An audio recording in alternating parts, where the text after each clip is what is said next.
Your top stories this evening sponsored by courts, bringing value home. Government working to modify electoral laws, says President Ali. Men accused of abduction granted $500,000 bail each. Video evidence could not be played in court. And Exon Mobile not interested in renegotiating PSA with government.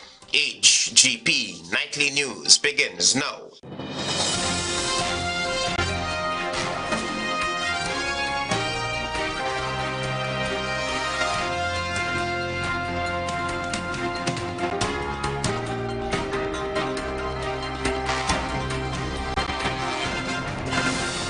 Good evening to our viewers here in Guyana and online. I'm Travis Chase with the Friday, October 11 edition of the HGP Nightly News. Here's what you need to know this evening. Head of State Irfan Ali has announced a planned modification to the country's electoral laws. This, according to the president, will ensure persons are held accountable for attempting to sabotage the elections process. Antonio Day reports. During the address to the National Assembly on Thursday, President Irfan Ali said that the government will be addressing the issue of modifying Guyana's electoral laws to safeguard credibility and transparency during the process.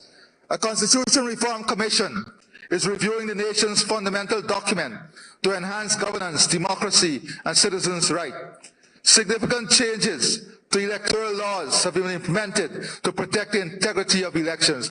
At the 86th sitting of the National Assembly, the Guyanese head of state said that when modified, persons who attempt to bring disrepute to the process will be held accountable.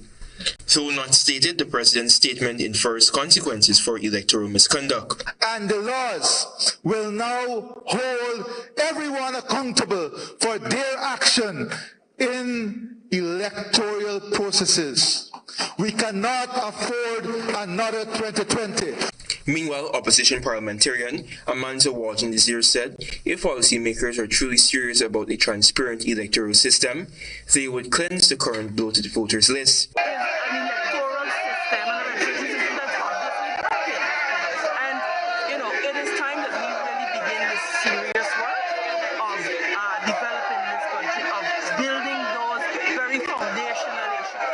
Walton this year commented that the Guyana Elections Commission GCOM has not been proactive. A functioning GCOM is a matter of democracy, and so we have a lot of work to do. We have said that we are prepared to support the legislative interventions necessary to clean the list, and we stand by that. Ghana should not and must not enter the 2025 polls with a bloated list of electors, the Shadow Minister of Foreign Affairs posited. This list provides an opportunity for mischief. We'll just willingly go to an election. And you know, you recall that it was Barry Jagdeo when he was in opposition and had a big problem with the list. Antonio Day reporting for the HGP Nightly News. The call continues for the people of Guyana to benefit from its vast oil resources. This was amplified by Leader of the Opposition Aubrey Norton after President Irfan Ali's announcement that every household will soon receive a one-off cash grant of $200,000. More from Daisy Richards. Leader of the Opposition Aubrey Norton on Friday during his weekly press conference highlighted that the People's Progressive Party civic government must ensure every Guyanese see real benefits from its oil resources. Mr. Norton was speaking a day after President Irfan Ali announced that soon every household will receive a one-off cash grant of $200,000. We call on the government to ensure people get more from the windfall of oil revenues. This windfall now amounts to over $300 million. We call for this windfall to be fairly and justly distributed so that all households can benefit. Norton added that for a long time the opposition has been calling on the government to issue cash grants, but a mere $200,000 cannot dent the current wave of the high cost of living. That this one-off and piecemeal approach, which will not reduce the cost of living and take people out of poverty, is not the best. There is need for a more comprehensive approach. He suggested that the government's announcement might be somewhat politically motivated. Given that Budget 2024 included no such provision, these payouts must have been triggered by a panic at Freedom House that it is losing the support of more and more Guyanese daily. The opposition leader believes Guyanese deserve more than what the incumbent government is currently offering and must not be used to enrich family, friends, and favorites of the PPPC government. For HGP Nightly News, I am Daisy Richards. In a critical address, Sheikh Moeen ul Haq, chairman of the Ethnic Relations Commission, revealed a dramatic spike in hate speech incidents over the past 9 months as compared to 2023. Kiris Gonzalez is on this story. Chairman of the Ethnic Relations Commission, Sheikh Moeen ul Haq, at a recent ceremony, highlighted that the organization has seen an alarming surge in hate speech infractions in comparison to 2023, which saw 116 infractions. In the first 9 months of this year, 24, we have identified 163 infractions, the majority occurring on social media. He stressed that these figures highlight the urgent need for action against hate speech in our society. In light of this, the chairman indicated that the ERC has begun implementing strategies to address the escalating issue of hate speech. In light of these trends, the ERC has launched a proactive countering hate speech campaign aimed at reducing racial and ethnic violations in the lead-up to the 25 elections. The ERC chairman also shared that the commission is also dedicated to protecting citizens from risk associated with hate speech, with its media monitoring unit closely tracking activities across various platforms, especially social media.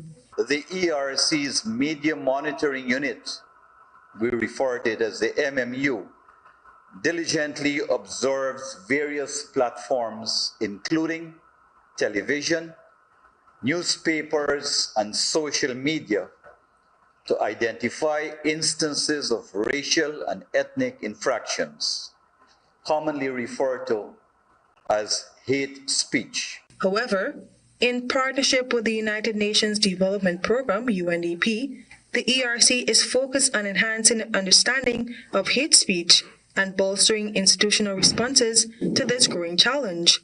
They have launched a new automated e-monitoring tool designed to significantly improve the organization's ability to combat hate speech. The e-monitor system enables the extraction and analysis of large datasets from platforms like Facebook, Instagram, Twitter, and YouTube, which informs of the harmful trends across different information landscapes. I am Kiris Gonzalez reporting for the HGP Nightly News. Stay with us. You're watching the HGP Nightly News.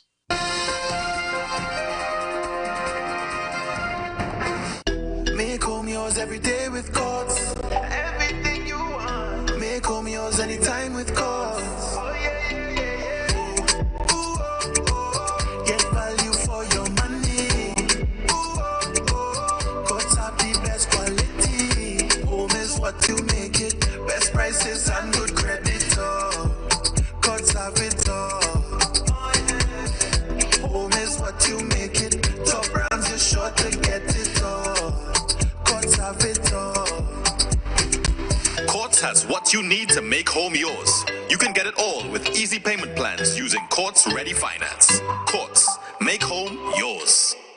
Welcome to SNL Electrical Inc., where lighting and electrical needs are met with expertise and style. From the latest in electrical lamps to durable cables, circuit breakers, panels, we have it all.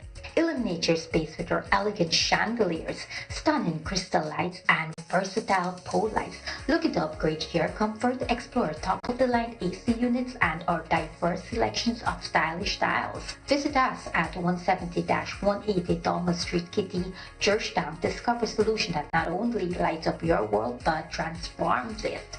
Call us on telephone number 226-3018 or 223-1634.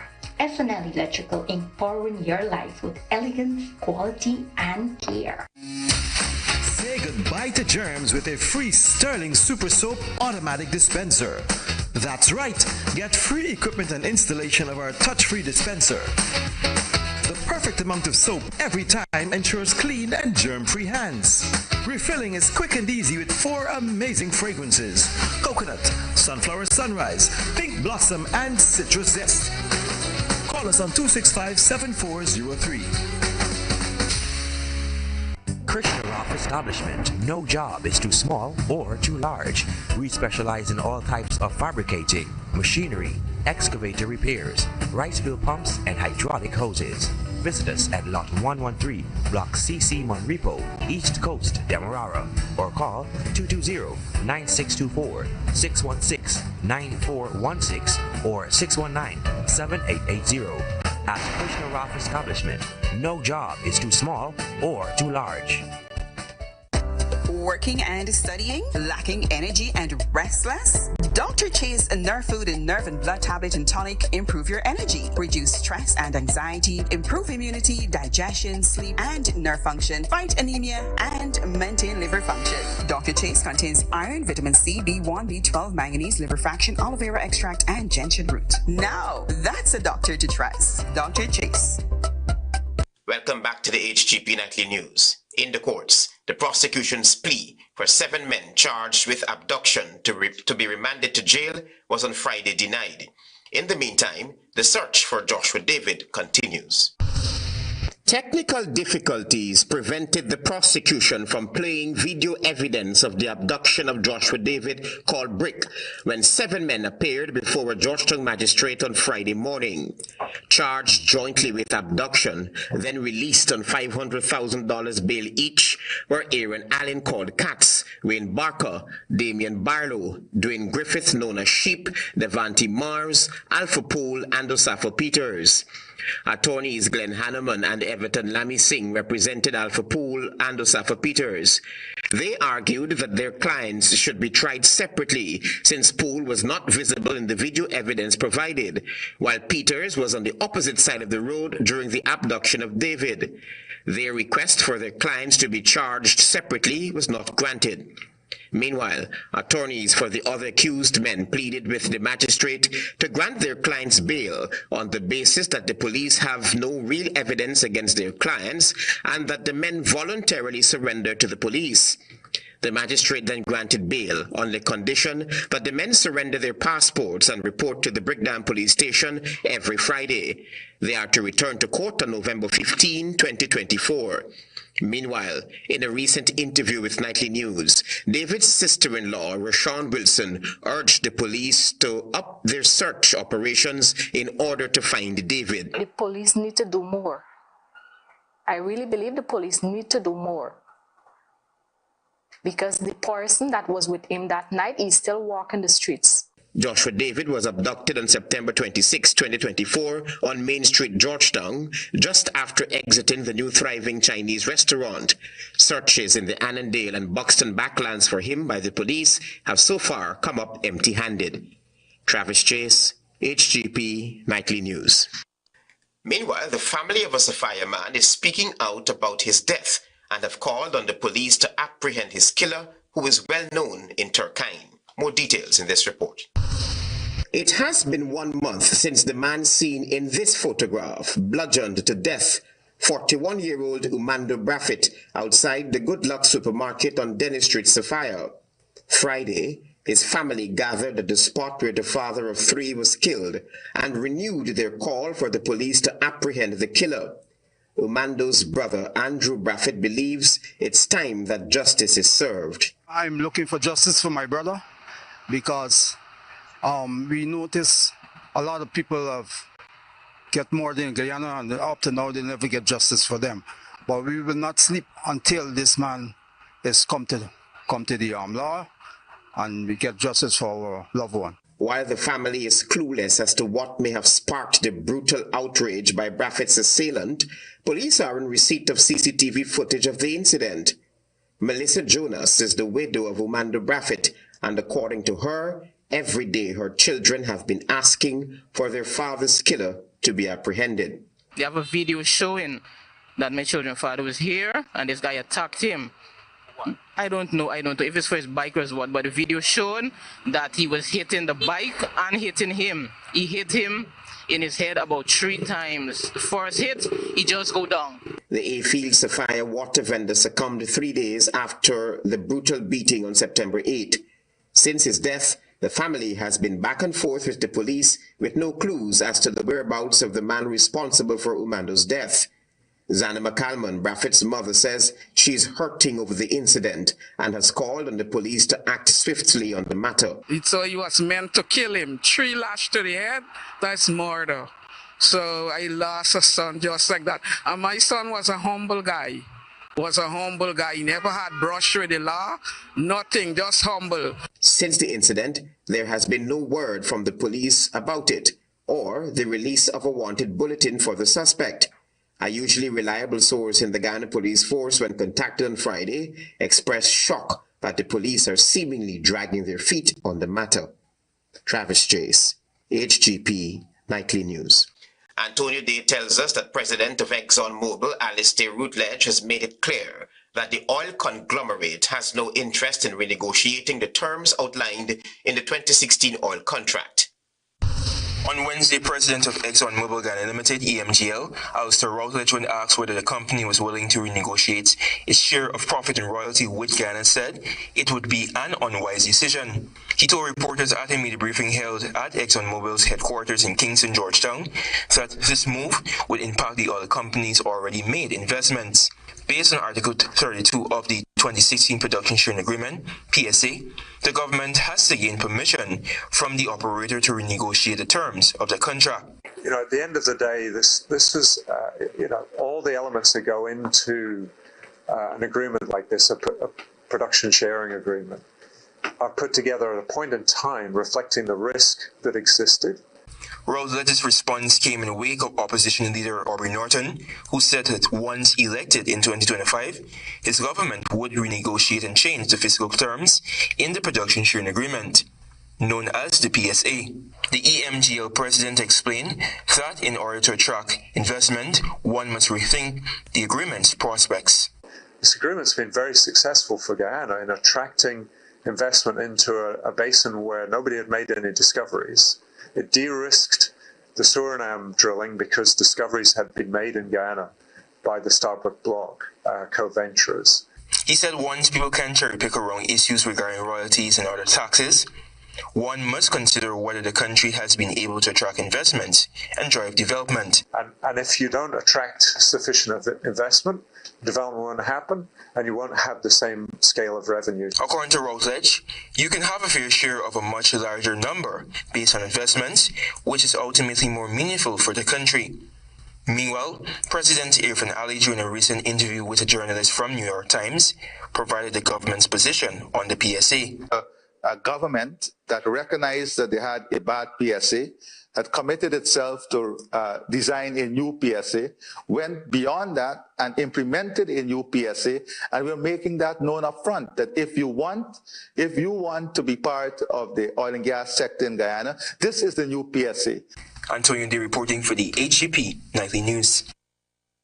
Thank you, Antonio, for your reporting. Stay with us. There is more news ahead.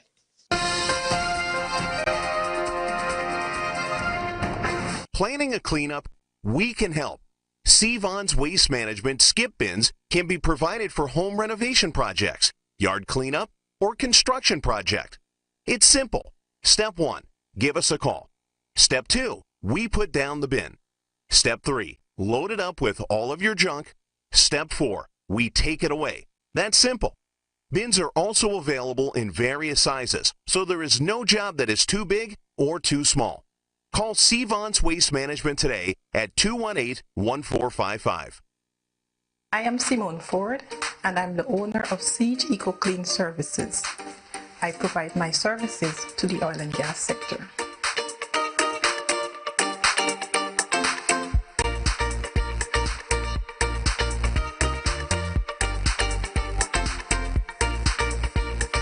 We provide janitorial services which are environmentally friendly. So we produce healthier homes and healthier workspaces.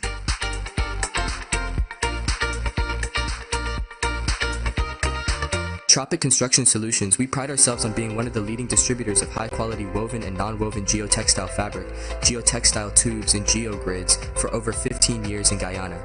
We supply reflective vests, sleeves, quality hard hats, and more for your construction needs. We are located in number 2 Village, East Coast Berbice, 1 minute from Palmyra. Our distribution mechanism enables us to offer delivery across the city of Georgetown. Contact us at +5926 284 077 or visit our website at www.tc. I am Simone Ford, and I'm the owner of Siege Eco Clean Services.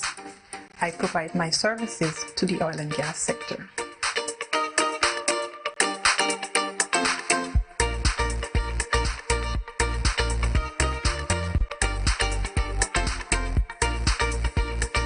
We provide janitorial services which are environmentally friendly, so we produce healthier homes and healthier workspaces.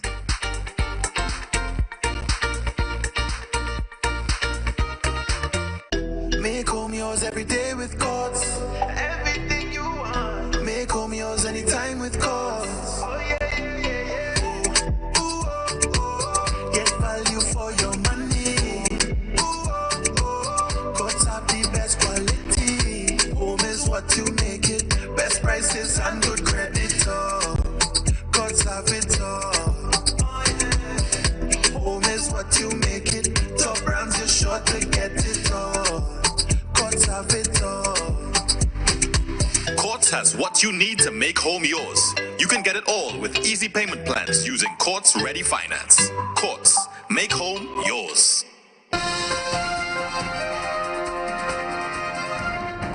This is the HGP Nightly News. Welcome back. Ministry of Health's clinical psychologist Dr. Mark Constantine has called on human resource managers to prioritize employees' mental health by fostering a supportive working environment. Carice Gonzalez reports now. Clinical psychologist and head of psychology services, training and education in the Ministry of Health, Dr. Mark Constantine, highlighted the importance of promoting mental health awareness. He stressed that understanding one's mental health and the triggers that affect it is vital. And it is important for the public to understand that if you feel that suddenly, or you notice that suddenly your level of motivation in what you have been doing has declined, you might be having some sort of challenge. You feel drained, you feel a lack of ableness, question what's going on. As World Mental Health Day was observed on Thursday, October 10, Dr. Constantine acknowledged that while stigma surrounding mental health remains, it is gradually decreasing due to amplified public awareness. He identified the most common issues presented to the Ministry of Health Mental Health Unit, including stress, depression, anxiety, panic attacks, and low self-esteem. It was emphasized that while mental health challenges vary, these are the most prevalent in society today. He added that the ministry has implemented a mental health website where persons can interact with counselors in real time and urged individuals to take advantage of this resource. That website service is only available for 8 hours during the regular working hours for now. But there are plans to extend that to a 24-hour service. Additionally, he urged human resource managers in both the public and private sectors to create supportive environments for employees, emphasizing that mental health matters. He called for HR departments to be trained to effectively address employee concerns and advocated for organizations to invest in mental well-being through workshops and training. It was recommended that individuals assess their mental and physical health while seeking support from trusted sources or professionals when necessary. Reporting for the HGP Nightly News, I am Carice Gonzalez. We will continue now our special feature during Cancer Awareness Month. The second breast cancer survivor on our list is Renetta Williams. She is the real definition of a fighter after dealing with the mastectomy side effects and therapy. Find out more from Tiana Cole. 41-year-old Renetta Williams, who was diagnosed with stage 3 breast cancer in June 2022, said if it wasn't for her daughter who was being playful by touching her breast, she would not have discovered a lump, since there were no other signs and symptoms of cancer. Initially, My daughter she's big, but she has always been playful. We've always had a relationship like mother and daughter, but yet friends. And she has a habit from small. When she stopped nursing, she started feeling the breast. That was her comfort. And she would still come and touch. And she touched, and upon her touching, you shun her off, and I touched also, and I felt a little lump. Upon discovering the lump, Williams visited the Diamond Diagnostic Center, and she was told by doctors to do a breast ultrasound, where the results revealed the lump was benign. She then did a biopsy, and the results came back positive for cancer. Following a single mastectomy, she began 12 rounds of chemotherapy and 30 sessions of radiation therapy. The adverse effects of these therapies included severe pain, memory loss, weight loss, and complete hair loss. The mother of two had to deal with additional challenges, such as changing her diet, becoming dependent on others, and contracting multiple infections. So there was a period of time when I couldn't even swallow my own saliva. That was really hard because you can't eat, you can't drink. My tears, or you might say what and say eye water, tears in my eyes, it changed. It was more like crystal. I used to literally feel like something is boring me in my eyes all the time. She emphasized that receiving the cancer diagnosis was detrimental on her life because it has left her jobless, and she had to adjust to dependency on others for daily functions that she previously performed on her own. It's hard to complete a simple daily routine. The fact that I suffer something they call chemo fog or chemo brain, whereby you would put down something, you just turn around and you forget where you put it. Sometimes you start something and you just move off to do something else, and then you can't remember what it is exactly you were doing. Despite these challenges, the love and support she received from family, friends, and support groups helped her to remain positive throughout her journey. Realistically, going through this, you have the support of your relatives and friends and whoever. But unless it is somebody that actually went through it, it doesn't matter how much they feel for you or how much you try to explain to them, they can't understand. Easier, in a sense, to take a role model there from persons that would have went through it. So it's very important to connect with others. Her advice to anyone who has been diagnosed with cancer is to stay strong and not let negative comments dampen their spirits. She acknowledged that cancer isn't the end of the world, but rather the beginning of a new chapter in life. Surround yourself with positive people. Find a support group that you're able to connect with people that has gone through it and can, give you that emotional support, and don't give up. And most importantly, pray and trust God. Williams' message to the public is for persons to educate oneself on proper self-care by improving your diet, learning how to properly examine your body, especially for breast cancer, regular doctor appointments, and sharing your information. Being a triple negative cancer patient means that Williams' disease could return. As such, even though it is in remission, she said she still has some test results pending to know her current status. These results are expected next month and will determine if she's completely cancer-free. Tianako reporting for the HGP Nightly News. There is more news ahead. Stay with us.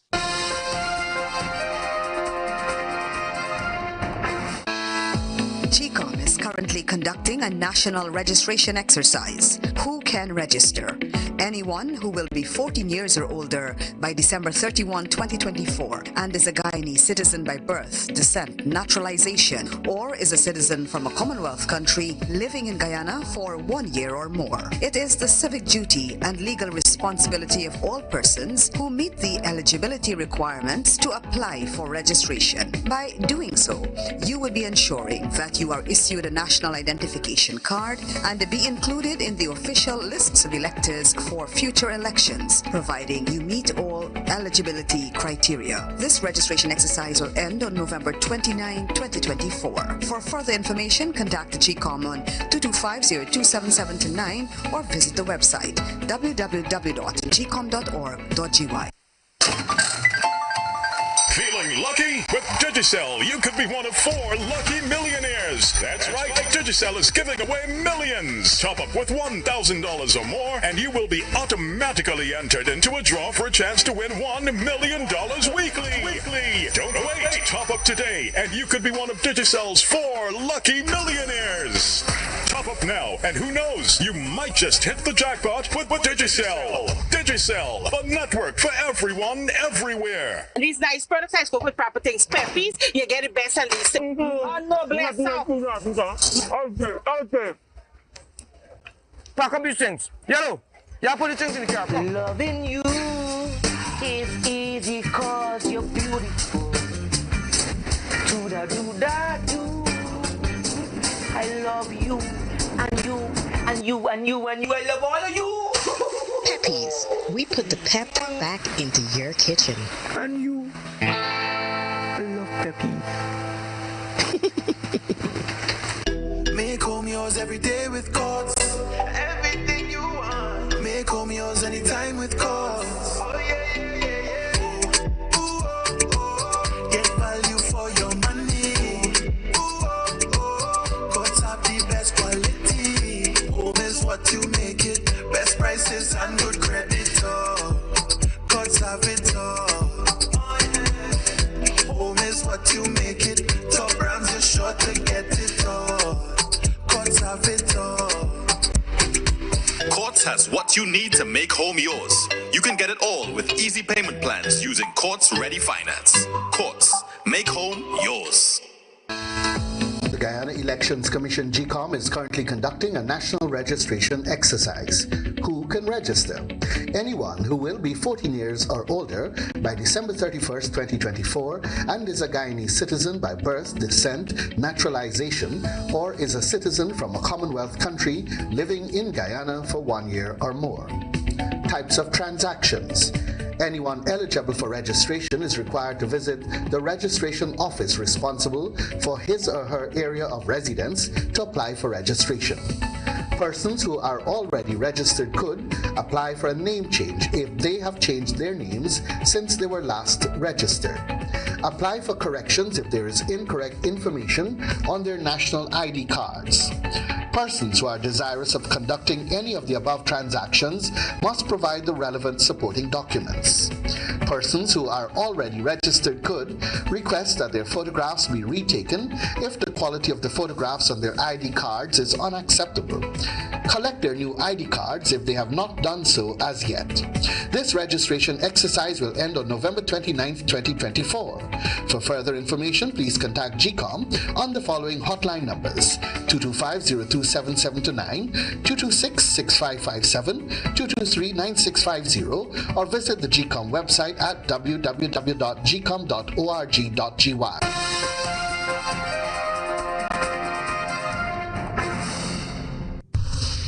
Good evening, I'm Daisy Richards and welcome to Friday's edition of the Regional News. We begin with news from Martinique. A new wave of unrest on the French Caribbean island of Martinique has resulted in 1 death and numerous injuries as protests over high prices escalate. Authorities reported Thursday that a man succumbed to gunshot wounds amid violent clashes between demonstrators and police, which also left 12 officers injured. The island, home to approximately 350,000 residents, has faced weeks of turmoil fueled by rising living costs. AFP reports that from Wednesday night into Thursday, protesters looted shops, set up burning barricades, and clashed with law enforcement. According to the local prefecture, The deceased was found by police responding to looting reports at a shopping center in Robert. He was later declared dead in the hospital, prompting an investigation into the circumstances of his death, as authorities confirmed that police did not fire their weapons during the unrest. Preliminary reports indicated that among the injured officers, one suffered gunshot wounds. Clashes continued throughout the night, with burnt-out vehicles obstructing traffic on the major road in Fort-de-France, the island's capital. By early morning, firefighters were still extinguishing smoldering debris in the city. Schools across the island remained closed on Thursday as a precaution. The unrest stems from long-standing grievances among residents of France's overseas territories regarding the high cost of living. In Martinique, food prices are reported to be 40% higher than that in mainland France. The protest, initiated by the Assembly for Protection of Afro-Caribbean Peoples and Resources in early September, demand that food prices be adjusted to match those on the mainland, though that measure has since been lifted.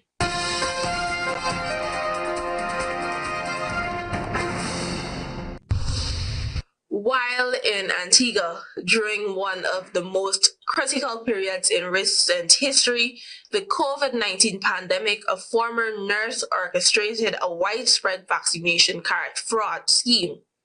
Jamisha Millwood, a mother of two from Bolans, Antigua, has admitted to 22 charges, including 21 counts of forgery and 1 count of larceny for stealing the blank cards.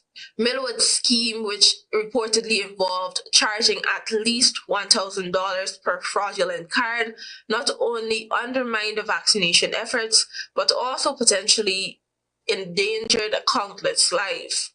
The fraud came to light when a temporary IT system outage on November 13, 2021 led to a new protocol that inadvertently provided Millwood with the opportunity to exploit her position as a screening nurse. Her plans unraveled just days later when residents began arriving at the vaccination center with suspiciously completed cards. While her role allowed her to write on vaccination cards, she egregiously overstepped by certifying vaccinations, a right reserved exclusively for nurses who administered the shots. A meticulous investigation, including the engagement of a handwriting expert who confirmed Millwood's involvement by comparing the fraudulent cards with known samples of her writing, left little room for doubt.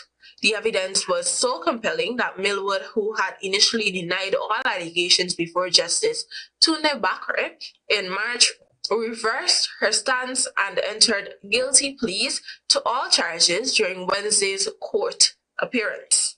She is now awaiting sentencing.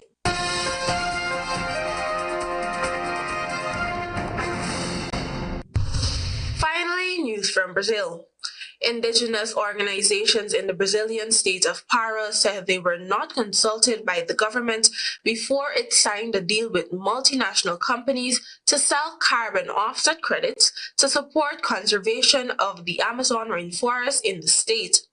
Amazon.com Inc. and other firms agreed last month to buy carbon credits valued at $180 million through the Leaf Coalition Conservation Initiative, which it helped set up in 2021 with a group of companies and governments including the United States and the United Kingdom. At the time, Pará Governor Helder Barbalho said the deal had the participation of indigenous peoples and traditional communities. But on Tuesday, 38 indigenous and community organizations from Pará signed a public letter denouncing his failure to consult them. The agreement is Leaf's first deal in the Amazon, the world's largest rainforest, which is vital to curbing climate change because of the enormous amount of greenhouse gas its trees absorb. The deal foresees the purchase of up to 12 million tons of carbon credits generated by reducing deforestation in Pará between 2023 and 2026. It was announced on September 24 during New York Climate Week. Each of the credits represents a reduction of 1 metric ton of carbon emissions, and they are jurisdictional, so PARA gets paid for reducing deforestation across the state, including on public lands like reservations. PARA will host the UN COP30 Climate Summit next year in a move that is the centerpiece of President Luiz Inácio Lula da Silva's bid to restore Brazil's environmental credentials after years of soaring deforestation. Thank you for watching. Do have a great weekend. Until next time.